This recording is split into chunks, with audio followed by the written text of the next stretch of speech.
네, 오늘은 병든 신앙, 죽은 신앙, 굳센 신앙이라는 제목으로 말씀을 좀 살펴보겠습니다. 베드로서의 마지막 부분입니다. 그래서 임박한 죽음 앞에서 초대교회 성도들에게 편지를 쓰고 있는 베드로는 무엇보다 세 가지를 지금 계속해서 강조하고 있었다라고 말씀을 드렸습니다. 예수 그리스도의 강림, 하나님의 큰 심판, 그리고 성도가 끝까지 바라보아야 할 새하늘과 새 땅을 강조하고 있었다, 이렇게 말씀을 드렸죠. 신학자들은 베드로 서신이 사실상 베드로의 유언이라고 말을 하였습니다. 나아가서 베드로가 지금까지 자신의 인생을 어떻게 끌고 왔는지, 무엇이 베드로의 인생을 붙잡고 지금까지 인도해 왔는지를 보여주는 편지가 바로 베드로 서신이다, 이렇게 말을 할 수가 있겠죠. 여러분, 사람은 누구나 마지막 순간에 가장 우선이 되는 것 또는 가장 중요하다고 여기는 것을 말한다고 합니다. 베드로에게 있어서 가장 중요한 것, 가장 우선이 되는 것은 예수 그리스도 안에 담긴 하나님의 약속이었습니다.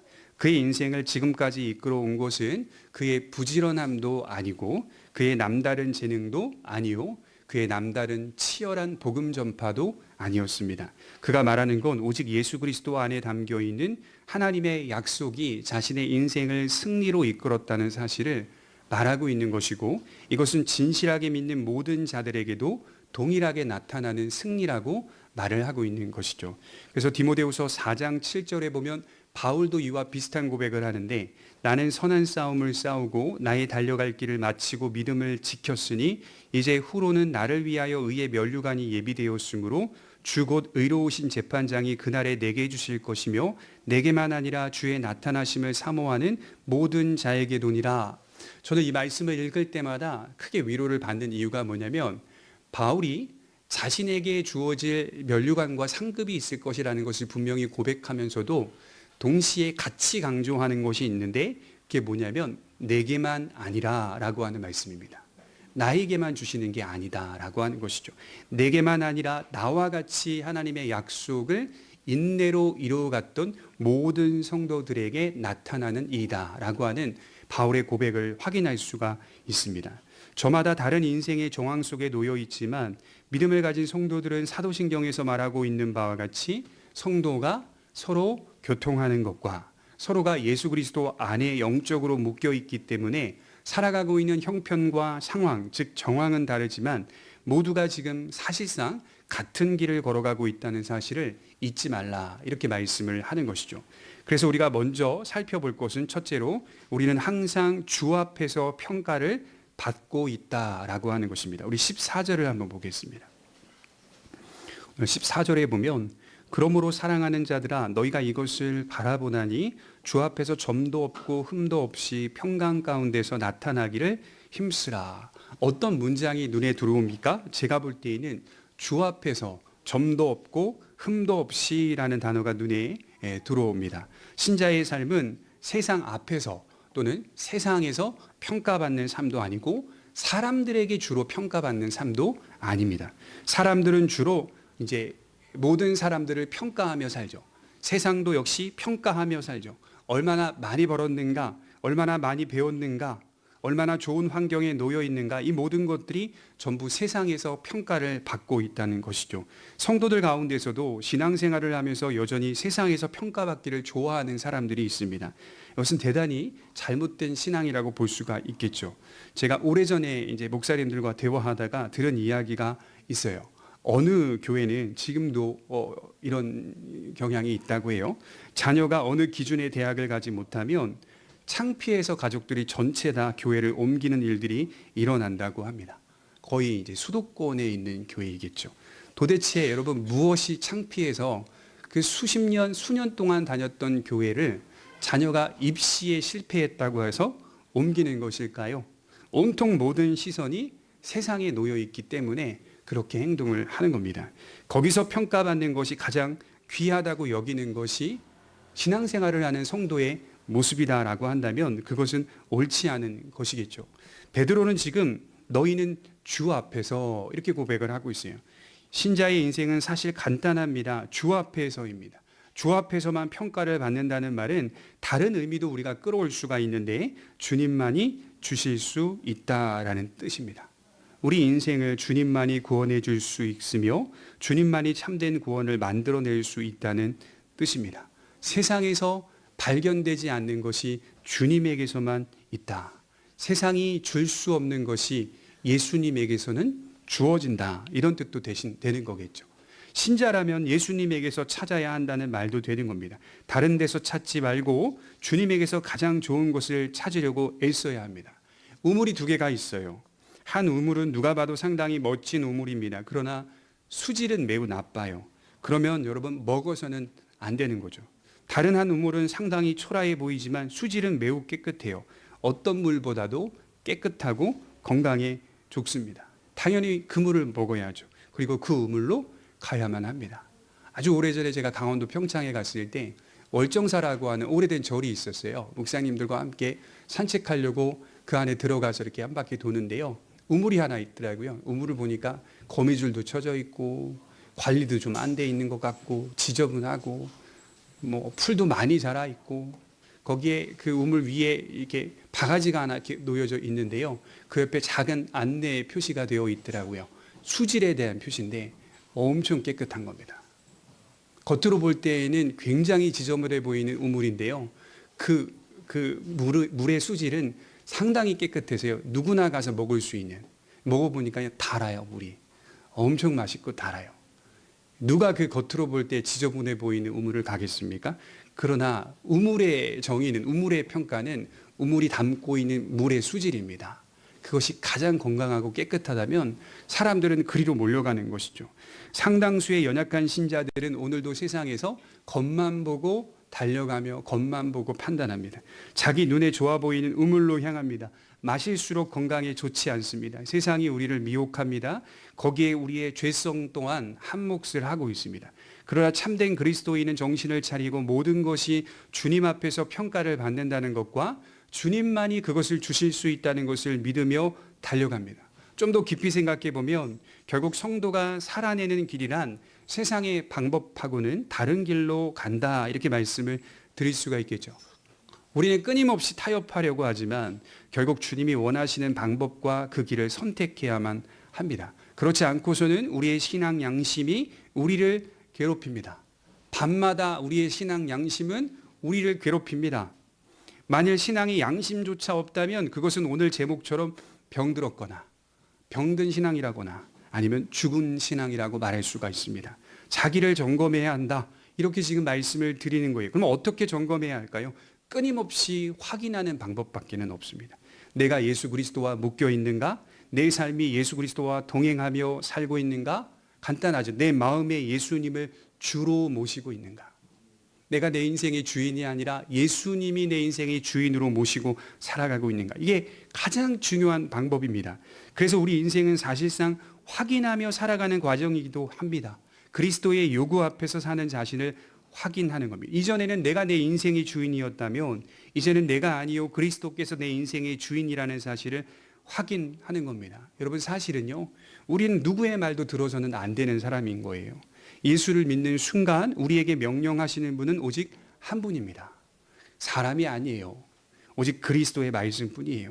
하나님의 말씀을 통하여 나의 삶의 자리를 정하고 하나님의 말씀을 통하여 삶의 길을 정하며 삶의 방식을 세워갑니다. 버려야 할 것들은 가차없이 버리는 과정을 살아야 하고 그 과정 속에는 많은 갈등과 고민이 있습니다. 제가 지난번에도 몇 번 말씀을 드렸던 것 같죠. 세례교육 한번 하려고 했더니 세례교육할 때 그 학습의 내용들을 읽어보시고 일주일 동안 읽어보시고 오셔서 하시는 말씀이 난 세례 못 받겠다.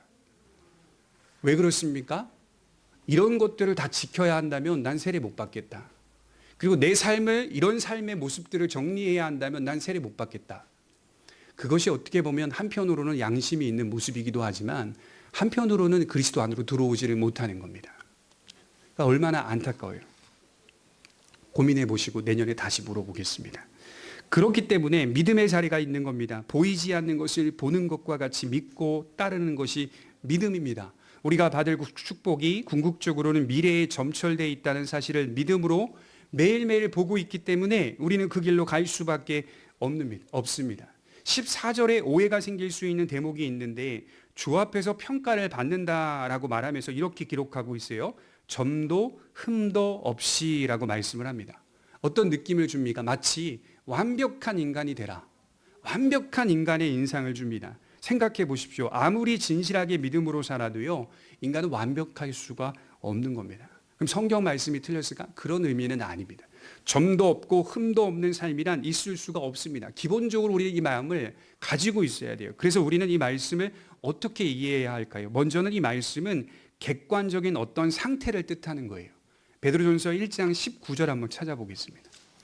이 말씀을 풀어갈 수 있는 말씀이 또 나오는데요. 베드로전서 1장 19절입니다.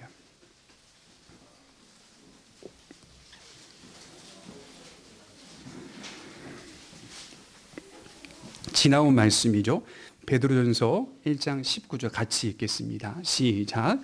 오직 흠없고 점없는 어린 양 같은 그리스도의 보배로운 피로 된 것이니라. 우리가 받은 구원이, 또 우리가 받은 믿음이 흠없고 점없는 어린 양 그리스도의 피로 된 사실을 믿는 것을 뜻합니다. 그러니까 오늘 본문 14절의 말씀은 어떤 의미이냐면, 신자에게 어떤 삶의 열매를 논하기 전에 변치 않은 화평의 상태가 놓여 있다, 객관적인 상태가 놓여 있다라고 하는 것을 말하는 겁니다. 진실로 예수님을 나의 구주로 믿고 있다면 그는 점도 없고 흠도 없는 삶이라는 뜻을 담아내고 있는 말씀이죠. 이것이 바로 오늘 우리 영혼이 평강 가운데 나타날 수 있는 비결이다, 이렇게 말씀을 드리고 싶어요. 또 다른 하나는, 그래서 우리는 어떻게 해야 되는가, 그 얘기를 하는 거예요.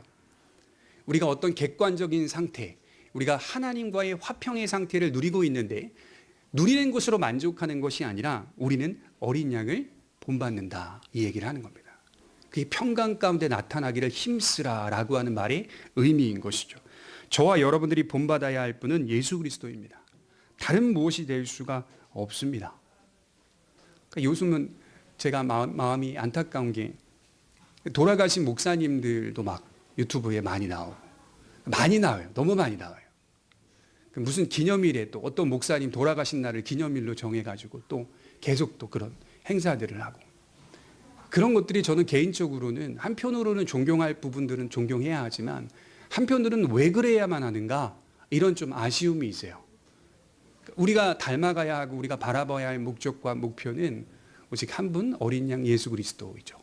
그분을 바라보며 그분을 닮아가는 것이 우리의 최대 목표입니다. 평생의 목표는 예수 그리스도이고, 우리는 그분의 말씀에 순종해야 하지만 말씀의 순종이 목표가 아니라 예수님을 본받는 것이 목표입니다. 그래야만 점도 없고 흠이 없는 삶이라고 말씀을 드리는 거예요.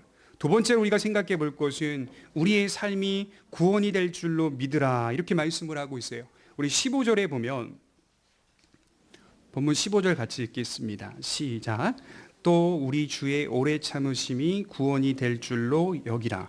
우리가 사랑하는 형제 바울도 그 받은 지혜대로 너희에게 이같이 썼고, 우리가 살아내고 있는 이 시간들을 하나님의 오래 참으심으로 이해한다라고 말씀을 하고 있죠. 이 시간들은 우리의 구원을 이루는 시간들입니다. 기억을 더듬어 보면, 그리스도께서 말씀하신 재림이나 하나님의 큰 심판이나 성도가 바라봐야 할 새하늘과 새 땅이 마치 더디 오는 것처럼 보이기 때문에 거짓 교사들은 성도들을 매일매일 미혹합니다. 이야, 복음이 약속하는 내용이 도대체 언제 오는데 너무 더디 오는 거 아니냐. 이 더디다라고 하는 것이 헬라어 원문에는 안 온다는 뜻이거든요. 아예 안 오지 않느냐? 그럼 뭐하러 믿는데? 자유롭게 살아. 너희의 믿음은 거짓이니, 사도들이 전파한 복음의 내용도 거짓이니 그저 육체를 위하여 자유롭게 쾌락을 위하여 살아가라, 이렇게 미혹했다고 했어요. 여러분, 사실은요, 말씀을 연구하다 보니까 이 미혹이 갈수록 제가 어떤 느낌을 받냐면 상당히 수준 높은 미혹이었습니다. 왜냐하면 15절 말씀에서 바울이 갑자기 등장을 해요. 바울이 등장하는 것을 보아서 초대교회 안에 있었던 거짓 교사들은 상당수가 바울의 추종자들이었습니다. 그들은 바울이 가르친 복음을 왜곡했는데, 특별히 그들이 왜곡했던 주제가 뭐냐면 자유였습니다. 자유. 여러분, 사도들 가운데 자유라는 단어를 가장 많이 강조했던 사도가 누군지 제가 살펴보니까 바울이더라고요. 바울. 자유라는 단어가 바울의 서신에서 되게 많이 나와요. 바울은 자유를 끊임없이 강조했습니다. 그런데 바울이 말했던 자유는 정욕적인 자유와는 거리가 멉니다. 이 바울을 추종했던 거짓 교사들은 자유라고 하는 주제를 끌고 들어와서 그것을 정욕과 혼합시키셨어요. 너 마음대로 살라. 복음이 우리를 자유케 했다는 것은 그런 의미가 아니잖아요. 어떤 방식의 삶이라도 구원받을 수 있으니 자유롭게 살아도 된다, 이런 뜻 아닙니다. 그래서 베드로는 바울도 나와 같은 말씀을 가르쳤다라고 말을 하고 있는 거예요. 15절 자세히 읽어보면 바울도 이같이 썼고 이런 표현들을 쓰고 있어요. 바울도 나와 같이 이런 내용으로 가르쳤다. 너희가 지금 주장하는 내용과는 다르다라고 하는 것을 강조하는 거예요. 여러분 갈라디아서 5장 13절을 한번 찾아보겠습니다. 갈라디아서 5장 13절입니다. 대표적으로 바울의 마음을 볼 수 있는 말씀인데요. 갈라디아서 5장 13절입니다.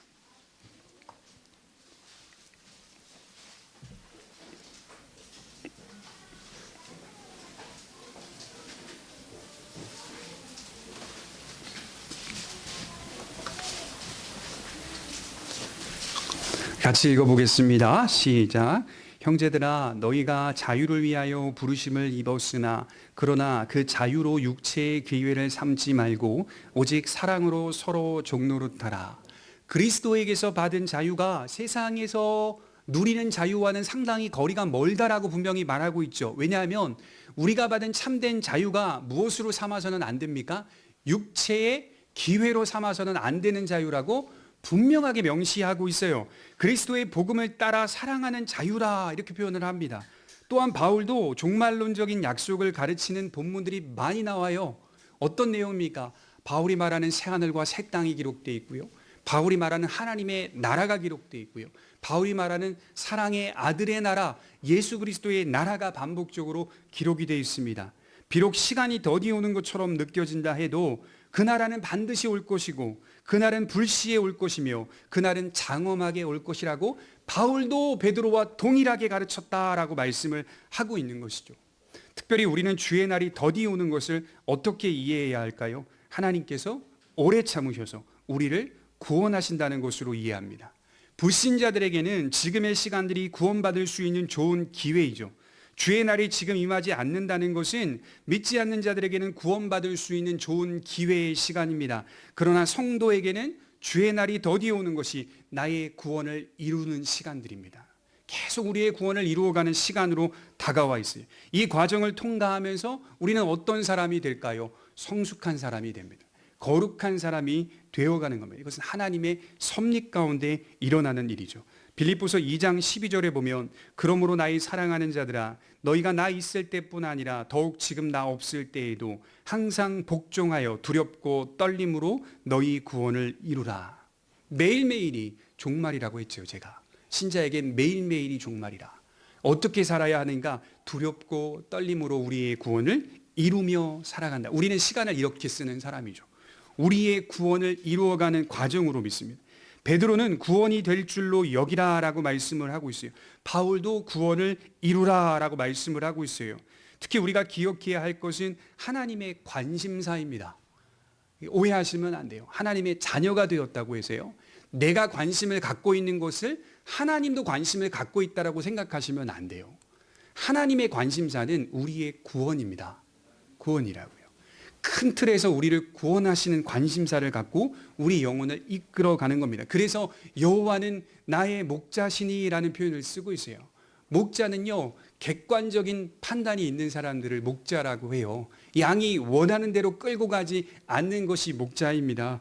우리의 구원에 대한 섭리가 지금도 약동하고 있어요. 인도하시는 하나님이라는 말을 작게 보지 마시길 바랍니다. 하나님의 인도는 영생입니다. 영생은 뭐죠? 새하늘과 새 땅입니다. 거기서 벗어나려고 하는 우리들을 때로는 하나님이 징계하십니다. 징계하셔요. 마음 아픈 일이지만 징계하신다라고. 왜냐하면 우리는 사생자가 아니기 때문에 징계하신다고 약속하세요. 또한 때로는 우리에게 복을 주십니다. 잘 되게 하시기도 해요. 오직 하나님께서는 우리의 구원에 대하여 관심을 갖고 계세요. 요한 3서 1장 2절에 보면 요한이 이렇게 말하죠. 사랑하는 자여 내 영혼이 잘됨 같이 내가 범사에 잘되고 강건하기를 내가 간구하노라. 우리는 늘 이 말씀을 읽으면 범사에 잘되는 것에부터 출발을 해요. 항상 영혼이 잘되는 것이 범사가 잘되는 것이라고 생각하지 않고 범사에 잘 되는 것으로부터 출발을 하는 것이 우리의 가치관이고 인식입니다. 잘 된다는 게 뭘까요? 성경은 영혼이 잘 되는 것을 뜻합니다. 범사에 잘 되는 것도 영혼이 잘 돼야 가능한 일입니다. 세상에서는 영혼의 잘됨을 말하지 않아요. 단 한 번도 어떤 가치도 세상에서는 영혼에 관심을 갖고 말하는 적이 없어요. 그러나 인간은 하나님의 형상으로 창조된 존재이기 때문에 영혼을 지나칠 수 없습니다. 왜냐하면 인간의 존재는 영혼이 중심이기 때문입니다. 제가 지금 읽고 있는 책에 이런 문장이 나와요. 동물의 존재, 그러니까 동물은 존재의 흔적을 남기지만, 지금 정확하게 생각을 해볼 때 이렇게 기록되어 있더라고요. 동물은 존재의 흔적을 남기지만 인간은 창조의 흔적을 남긴다. 제가 거기서 딱 멈춰서 머물러서 생각해 봤거든요. 어떤 과학자가 한 말입니다. 동물을 연구하는 과학자가, 고고학자가 뒤로 돌아봐서 동물의 흔적들을 발견해 보니까 동물들은 대체로 발자국이나 존재했던 화석들만 남기고 있다는 것을 깨달았다는 거예요. 근데 인간의 화석이나 인간의 존재의 흔적들을 발견하니까 인간은 나 존재했어 이렇게 남기지 않는데요. 인간은 나 창조하며 살았어 이걸 남긴다는 겁니다. 그래서 동물은 존재하는 것의 흔적을 남기지만 인간은 창조의 흔적을 남긴다. 너무 다르다는 걸 발견했대요. 어떻게 인간만이 창조의 흔적을 남길 수 있습니까? 영혼이 있기 때문입니다. 영혼이 있기 때문에. 영혼을 중심으로 하고 살기 때문에 그렇습니다. 하나님을 닮았기 때문에, 믿지 않는 사람들도 하나님을 닮고 있거든요. 하나님을 닮았기 때문에 그 모습이 역사 속에 나타나고 있는 것이다. 이렇게 말씀을 드리는 거예요. 어거스틴은 뭐라고 말했냐면, 나의 영혼이 하나님 안에서 안식하지 못하면 항상 방황할 뿐이다. 이렇게 얘기를 했어요. 내 영혼이 하나님 안에서 자리를 찾지 못하면 내가 살아가는 모든 삶의 방식과 모습들은 그저 방황하고 요리하는 모습뿐이다. 이렇게 얘기를 했어요. 먼저 하나님 안에서 영혼이 그 자리를 찾고 그 안에서 자유를 누려야 하는 것이죠. 마지막 세 번째로 생각해 볼 것은 우리는 예수 그리스도의 은혜와 그를 아는 지식에서 자라가야 한다. 이렇게 말씀을 합니다. 우리 18절을 볼까요? 3장 18절입니다. 오직 우리 주 곧 구주 예수 그리스도의 은혜와 그를 아는 지식에서 자라가라. 영광이 이제와 영원한 날까지 그에게 있을지어다. 네덜란드의 신학자 클라스 스킬더라고 하는 사람은 이렇게 말했습니다. 하나님이 우리에게 믿음을 주시는 것은 우리를 침상에서 깨우는 정도로 신앙을 일으킴이 아니다. 우리에게 신앙을 창조해 주심으로 신앙을 만들어 가신다. 여러분 오해하시면 안 돼요. 내가 믿음을 갖게 된 것이 마치 정신 차려 하나님이 흔들어 깨우는 정도로 신앙을 주시는 게 아니라는 겁니다. 그냥 막 자고 있는 사람 막 깨우는 것으로 신앙을 일으켜 세워주는 것이 아니라 그 안에 하나님의 호흡을 집어넣어 주시는 겁니다. 생명을 불어넣어 주시는 거죠.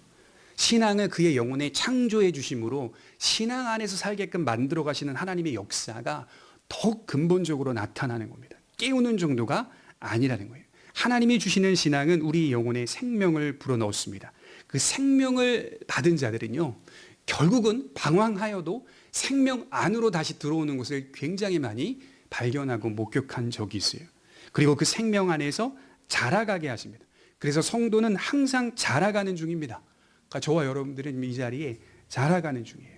아, 난 자라가고 싶지 않아.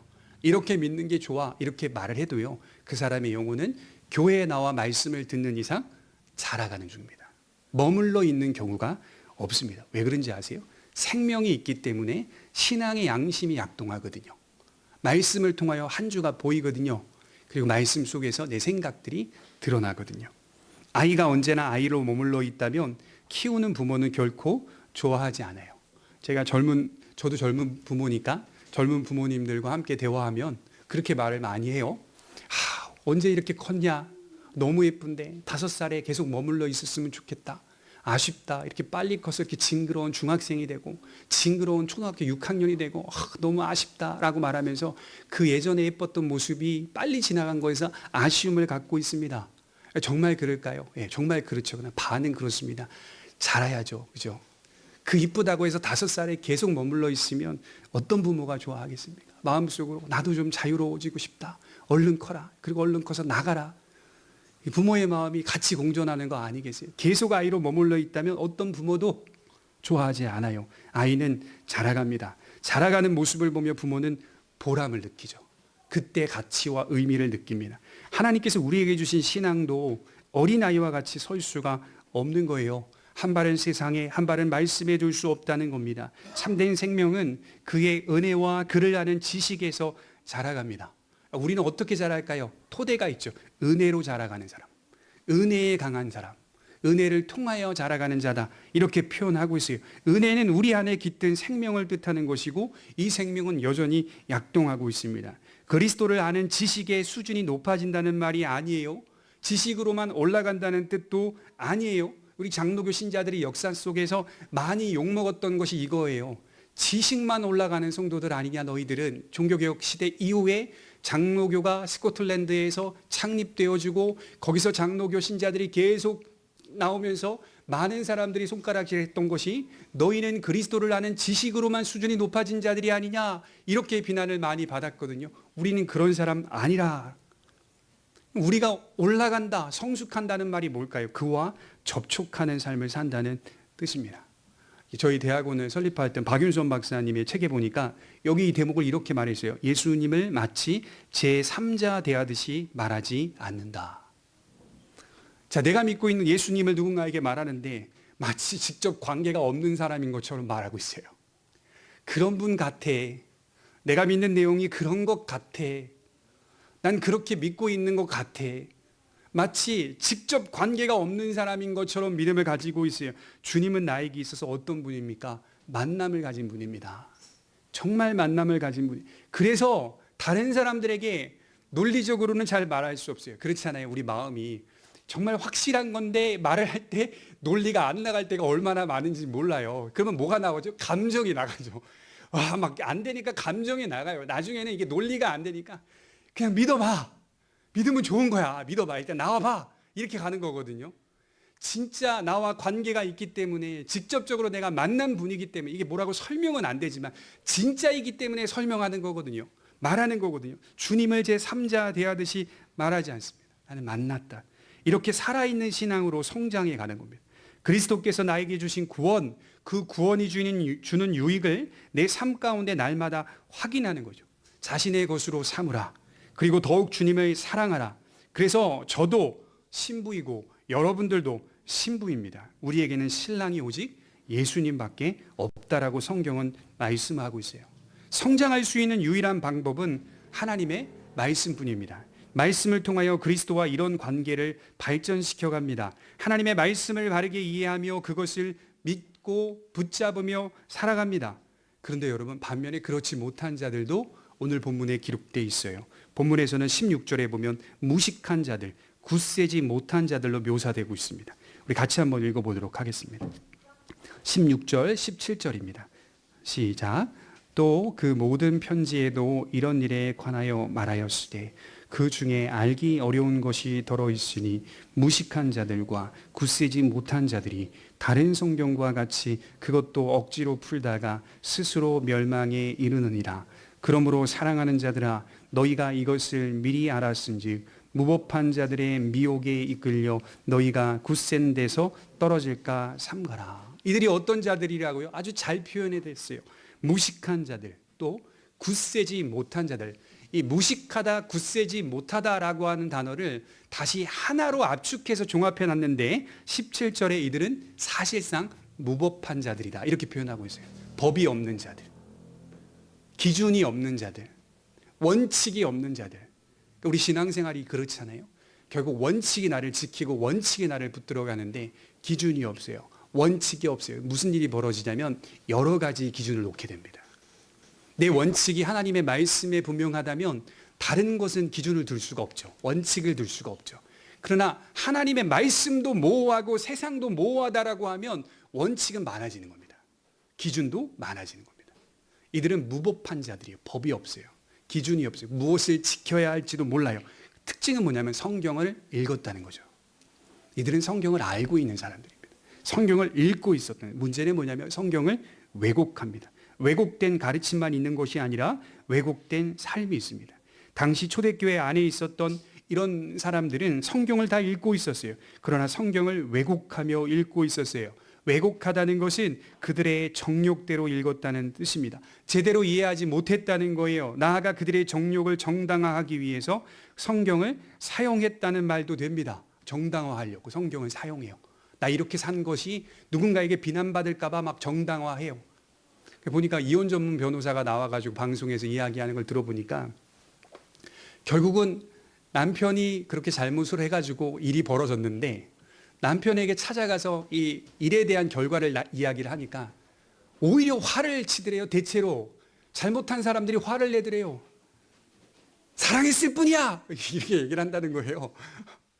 아니 결혼하여 부부가 서로 함께 살아가고 한 몸이 된 상황인데 결국 그렇게 자신이 잘못을 저질렀음에도 불구하고 거기서 나아가서 이렇게 그 변호사가 이야기를 하고 상담을 했더니 나는 그저 내 감정이 움직이는 대로 했을 뿐이야. 정당화해요. 막 사랑했을 뿐이야. 내 사랑을 의심하지 말아줘. 그 무슨 말도 안 되는 이야기입니까? 정말 안타깝죠. 인간이 이렇게 죄를 정당화해요. 자꾸 정당하여 모든 것을 다 끌어와서 사랑이라는 아름다운 단어와 가치도 이런 식으로 책임 없이 남발을 해요. 얼마나 안타까운 일인지 몰라요. 하나님의 말씀은 우리가 분리할 때 사용하는 게 아닙니다. 도리어 우리가 말씀의 사람으로 붙잡힌 바 되는 겁니다. 그래서 하나님께서 우리를 말씀 가운데 사용하는 겁니다. 말씀의 지배를 받으며 산다는 것은 강해진다는 거예요. 어린아이의 성장을 지켜보시면 여러모로 유익이 있는데 정신적으로 자라더라고요.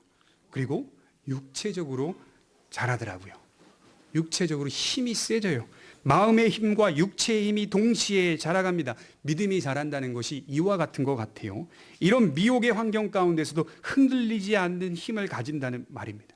다양한 형태의 미혹에도 흔들리지 않고 흔들릴 수도 없습니다. 도리어 굳세집니다.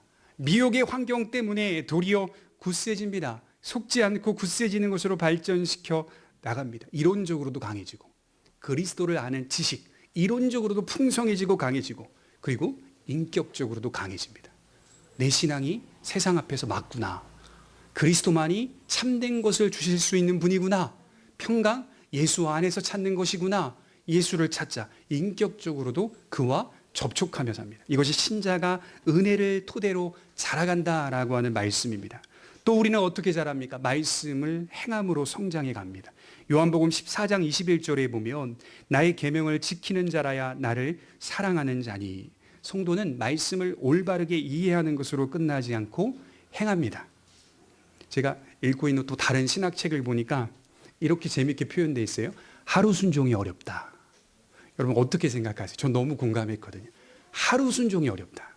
여러분 우리는 하루 순종도 어려운 사람입니다. 일주일 동안 순종하셨습니까? 이게 사실 말이 안 되는 거죠. 우리는 하루 순종도 너무 어려운 사람이에요. 그렇지만 그만큼 어려운 건 알지만 그렇지만 우리는 다시 일어나서 행합니다. 말씀 앞에 회복되고 소망하며 행합니다. 은혜를 강조한다는 것을 이렇게 지나치게 오해하지 마십시오. 은혜는 행함의 신앙을 전제하고 있습니다. 행할 때 우리는 자라갑니다. 그리고 그분을 만날 수가 있는 겁니다.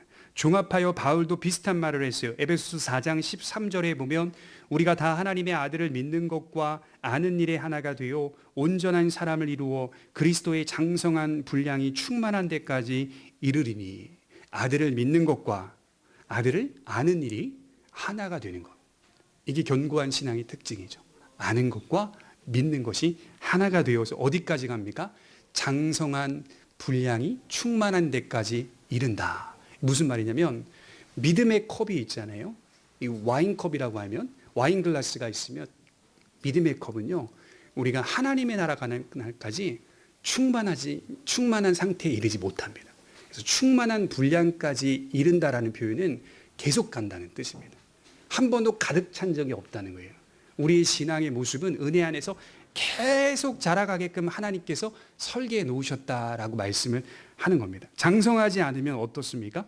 병들었거나 죽었거나. 그리스도의 충만한 분량이 있습니다. 거기까지 도달하기 위해 신자는 자라갑니다. 제일 중요한 거 은혜가 점점 커집니다. 이게 정말 중요한 것 같아요. 세월을 살수록 하나님의 은혜가 그렇게 많이 커집니다. 그래서 하나님의 은혜를 다른 사람들에게 먼저 얘기합니다. 차가운 이론을 먼저 말하기 전에 냉랭한 그리스도의 복음의 내용들을, 성경의 풍성한 내용들을 많이 알고 있어도 이것이 냉랭하게 전파되는 것이 아니라 하나님의 은혜를 전파하며 복음의 풍성함이 드러납니다. 우리는 그렇게 자라갑니다. 거기까지 도달하기 위해 나아갑니다. 그래서 은혜가 점점 커지고 사랑이 점점 더 커져가고 진리의 지식이 점점 더 풍성해지며 하나님의 의를 이루는 사람으로 굳세게 세워져 갑니다. 그런 사람만이 이 종말의 시대 속에 자신의 영혼을 지킬 수 있는 경건한 사람이라고 말할 수 있겠습니다. 우리 모두가 참된 경건을 마음에 품고 경건한 사람으로 성장해 가기를 주님의 이름으로 축원드립니다. 기도하겠습니다.